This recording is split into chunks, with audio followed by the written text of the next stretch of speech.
In our recent video on some of the special forces of the Second World War, we covered only two US Special Forces, the Marine Raiders and the Devil's Brigade.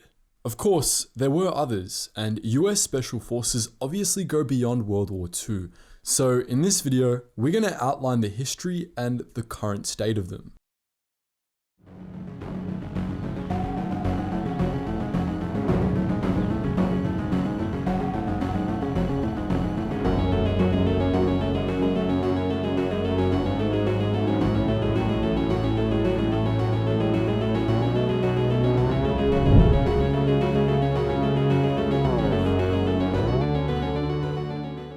As we said in our previous video on Special Forces, they have existed, on some level, for as long as warfare has, but the term Special Forces was first coined during the Second World War.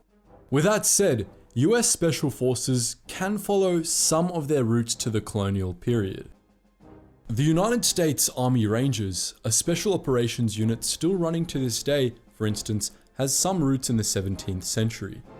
Basically, the British colonists were at war with the tribes of Native Americans, and some of their full-time soldiers threw around the terms range and ranging while out on patrol and reconnaissance missions. The term ranger was coined soon after, though the first commissioned ranger force in America wasn't assembled until 1676 under Colonel Benjamin Church.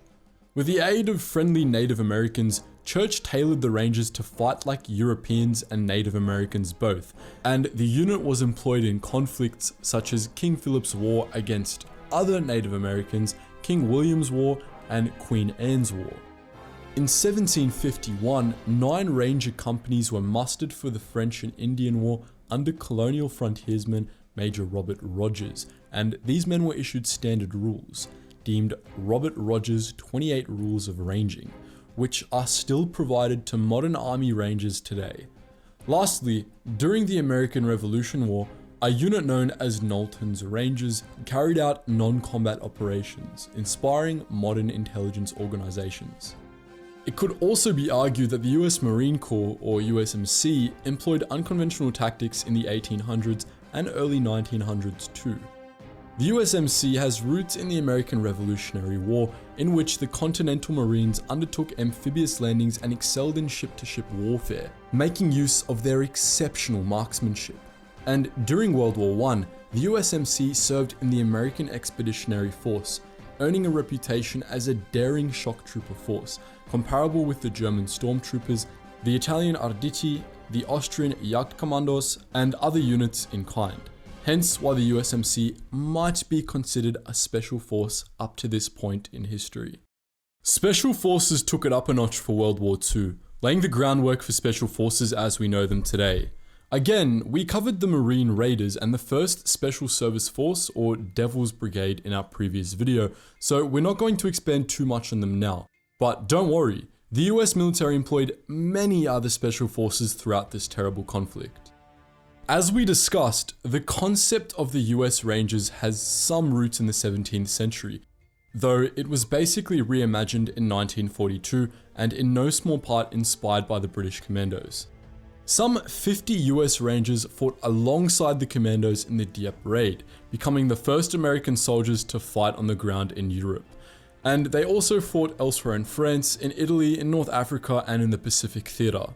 Of note, the 5th Ranger Battalion landed on Omaha Beach during the Normandy invasions and scaled a 90-foot or 27-meter cliff under heavy fire to destroy an artillery position, making life a little easier for subsequent landing forces.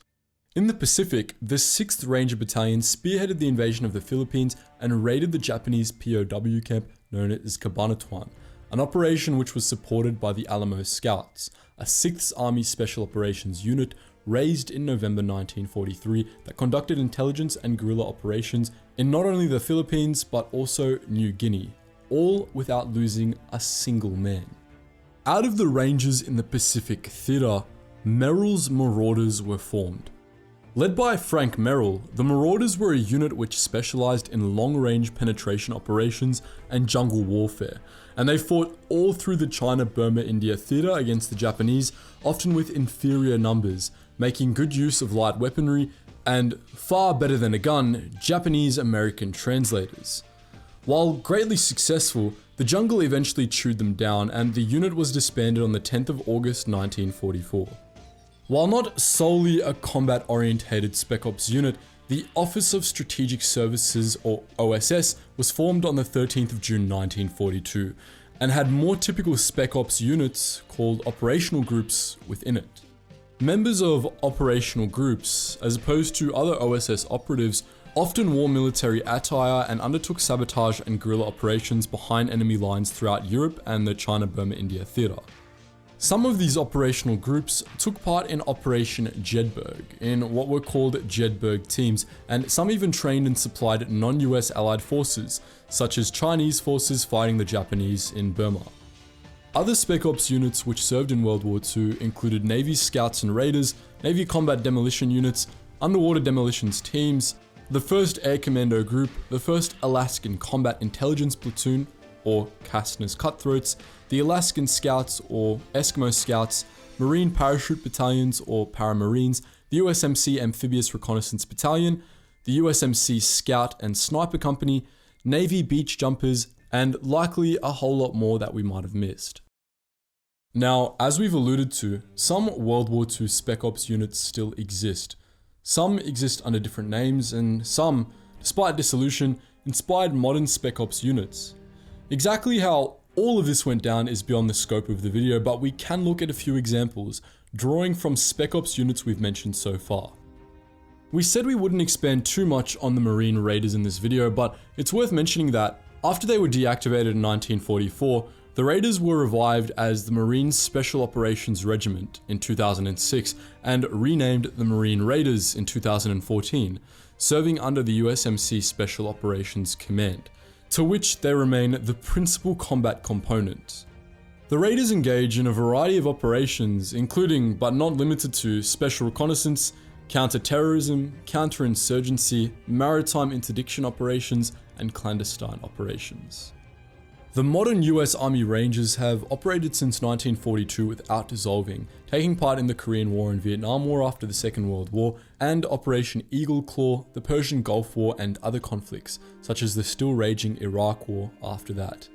To become a Ranger and wear the Ranger tab, one must graduate from Ranger School, which is administered by the Ranger Training Brigade. At Ranger School, students are taught to endure physical and mental stresses and fatigue in mountain, swamp, and desert terrains, and learn how to perform recon, set ambushes, conduct raids, and much more.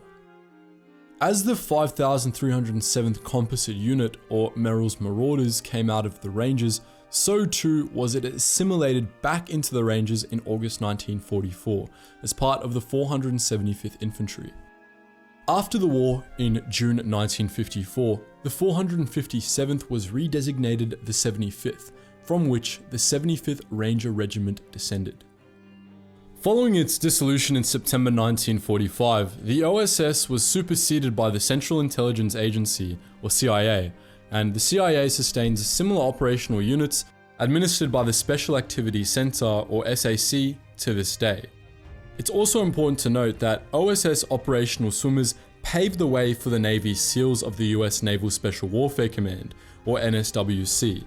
Navy Scouts and Raiders, Navy Combat Demolition Units, and the subsequent Underwater Demolitions Teams, or UDTs, however, were the direct ancestor of the Navy SEALs, persisting as UDTs until 1983, after which they were redesignated as SEALs and SEAL Delivery Vehicle Teams. The SEALs are the principal Spec Ops force of the US NSWC. They conduct special operations in all manner of environments, not just maritime. So that's Marine, Army, and Navy covered, but what about the Air Force?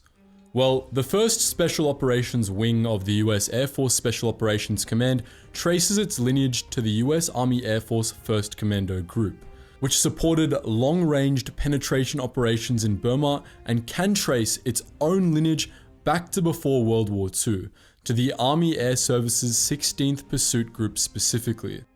The 1st Spec Ops Wing, or 1SOW's core missions include, but are not limited to, combat aviation advisory operations, personal recovery and other recovery operations, and specialized aerial refueling. Now, perhaps the best example of World War II units paving the way for modern Spec Ops units are the US Army Special Forces, with Special Forces being the actual name of the Spec Ops force, capitalized and all. The Army Special Forces are more commonly known as the Green Berets, and activated in 1952, they claim lineage from the Devil's Brigade, the Alamo Scouts, OSS operation groups such as the Jedburghs and OSS Detachment 101, and other World War II Spec Ops units. The Green Berets served in the Korean War, the Vietnam War, other conflicts under the Cold War umbrella, the Persian Gulf War, the Iraq War, and many other conflicts. And the force was established as a basic branch of the US Army in 1987, at around the same time as the US military united its Army, Marine, Naval, and Air Force Spec Ops forces under the US Special Operations Command, otherwise known as SOCOM. Indeed, all operational US Spec Ops forces fall under SOCOM's umbrella of command, and the mere fact that such a command exists is a testament to the effectiveness of modern Spec Ops units. There are literally hundreds of units which fall under the Joint Spec Op Command, or JSOC, such as Delta Force, Army Spec Op Command, or USASOC, Marine Corps Forces Spec Op Command, or MAR-SOC, Naval Special Warfare Command, or NSWC, and Air Force Spec Ops Command, or AFSOC, not to mention all those which fall under theater-specific commands. But as per usual guys, we want to know your thoughts. Did this give you a better understanding of the history of US Special Forces? Were there any Special Forces that we didn't cover that you think we should have?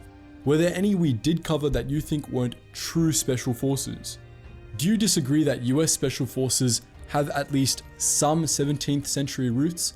Please let us know all your thoughts down in the comments section below. We love reading all of them even if they don't agree with the video, and we love getting new insight as well. And just before you go guys, make sure you check out all the links in the description below. Please check us out on our Instagram and Facebook if you want access to exclusive content you won't find on this channel, and if you want to chat to myself and other history buffs, do join our Discord. That link is also in the description below. Anyways guys, as always, thank you so much for watching, and I hope you learned something new.